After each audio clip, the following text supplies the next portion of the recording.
गंगापूर तालुक्यातील शिवना नदीच्या कडेला असणारा हा रस्ता पाहिला तर आपण हा रस्ता वाळू तस्करांनी वाळू वाहतुकीसाठी अवैध वाळू वाहतूक करण्यासाठी बनवलेला आहे। सरकारी जे अधिकारी असतील PWDचे किंवा जिल्हा परिषदेचे पाटबंधारे विभागाचे किंवा रस्ते विकास महामंडळाचे अधिकारी आणि इंजिनियर आहे त्यांनाही लाजवेल असा रस्ता या ठिकाणून वाळू तस्करांनी केलेला आहे। आणि ह्या रस्त्याचा वापर त्या ठिकाणी आपण जी वाळू पाहू शकतो त्या वाळूचा वाहतूक अवैधरित्या करण्यासाठी केली आहे। याचमुळे गेल्या 3-4 दिवसापूर्वी या ठिकाणी काटेपिंपळगाव आणि शंकरपूर येथील वाळू तस्करांमध्ये जोरदार हानीमारी झाल्या होत्या।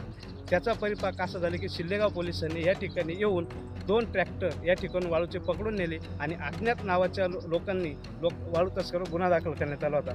मात्र त्यानंतर पुन्हा हे ट्रॅक्टर सुटलेले आहेत आणि पुन्हा या ठिकाणून वाळू अशी जोरदार वाहतूक चालू आहे। मात्र शिल्लेगाव पोलीस आणि महसूल विभाग कुठलीही कारवाई या वाळू तस्करांवर करत नाही।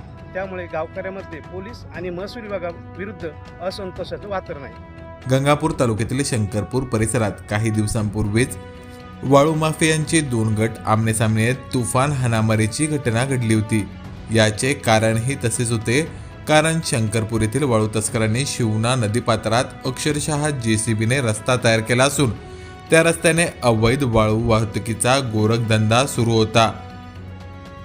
मात्र काटेपिंपळगाव येथील वाळू तस्करांनी त्यास विरोध केला, कारण ज्या ठिकाणावरून शंकरपूरचे वाळू तस्कर वाळूची तस्करी करणार होते ती हद्द काटेपिंपळगावची होती असे त्यांचे म्हणणे होते। मात्र प्रश्न असा आहे की जर नदीपात्रात दिवसाढवळ्या रस्ता तयार करून जर वाळू तस्करी सुरू असेल आणि 2 गटात जीवघेण्या मारामाऱ्या होत असेल तर महसूल पोलीस प्रशासन कुंभकर्णी झोपेचे सोंग घेते की काय, असा प्रश्न सध्या उपस्थित होत आहे। यासोबतच यात अर्थपूर्ण कनेक्शन आहेत का, असा देखील प्रश्न उपस्थित केला जातोय।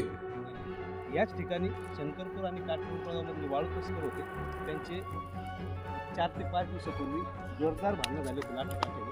आणि या ठिकाणी जो गुन्हा दाखल करण्यात आला होता शिल्लेगाव पोलिसांतर्फे, त्या पोलिसांनी कुठल्याही वाळू तस्कराचे ट्रॅक्टरवर नाव न घेता नंबर न घेता अज्ञात लोकांविरुद्ध गुन्हा दाखल केला होता। मात्र त्यानंतर पुन्हा 2-3 दिवसांनी ते ट्रॅक्टर पुन्हा सोडून देण्यात आले। मग शिल्लेगाव पोलिसांनी जो गुन्हा दाखल केला आहे ते नेमकं कोणावर केला होता, ट्रॅक्टर जर अज्ञात लोकांचे होते त्यांना जर ते सापडले होते पुन्हा मालक आणि चालक, त्यांच्यावर गुन्हा दाखल का करण्यात आला नाही, हाही प्रश्न सर्वसामान्य जनतेतून विचारला आहे।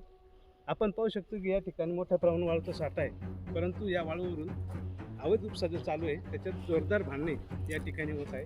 याकडे शिल्लेगाव पोलीस कधी लक्ष देणार असा प्रश्न गावकऱ्यांना विचारला जातो। मी गुलाबा, छत्रपती संभाजीनगर।